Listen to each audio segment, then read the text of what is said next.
En 2000, dans la baie d'Aboukir en Égypte, on exhumait un trésor qui levait le voile sur l'un des dieux les plus mystérieux de l'Égypte antique, Osiris. Aujourd'hui, l'Institut du monde arabe expose ce trésor pour la première fois. Alors qui était Osiris, ce dieu bienveillant dont le mythe a traversé les âges et à qui on a rendu un culte énigmatique jusqu'à l'arrivée du christianisme?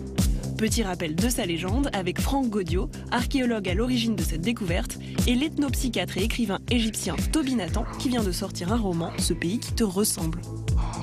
Osiris, dieu civilisateur qui apporte agriculture sur terre, qui apprend aux hommes les lois, qui leur apprend à comment honorer le dieu, est tué et démembré par son frère Seth qui est jaloux de lui.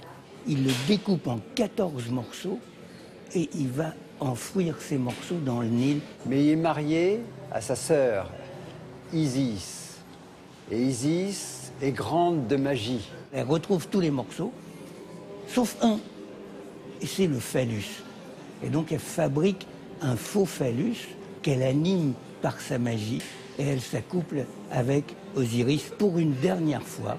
Et elle a l'enfant qui deviendra le premier pharaon d'Égypte et qui s'appelle Horus. Elle invente les rites de momification. Et elle fait en fait la première momie de l'histoire en rassemblant les fragments de son divin époux. Dès 1850, avant notre ère, les Égyptiens commémorent le martyre d'Osiris au cours d'une cérémonie annuelle. Une liturgie dont les détails étaient tenus si secrets qu'elle nous est parvenue sous un nom fascinant, les mystères d'Osiris. Évoqués par des textes grecs, les mystères d'Osiris vont rester énigmatiques jusqu'à la découverte de deux antiques cités égyptiennes, Tonis, Héracléon et Canope. Les villes de Tonis, Héracléon et de Canope ont été complètement submergées par les flots au 8e siècle de notre ère à cause de cataclysmes qui ont déclenché des phénomènes de liquéfaction de terre et des effondrements gigantesques de leurs temples. Elle reste engloutie jusqu'à ce que Franck Gaudio et ses plongeurs parviennent enfin à les localiser.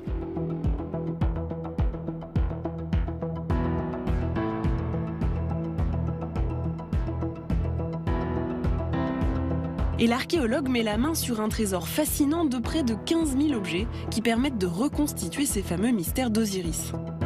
C'était une cérémonie initiatique et secrète qui était célébrée dans tous les grands temples d'Égypte, au même moment, pendant 22 jours, par Pharaon lui-même.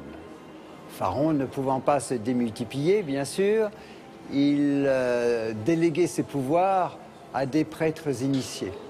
Ces mystères consistaient principalement en la fabrication de deux statuettes à l'effigie du dieu momifié.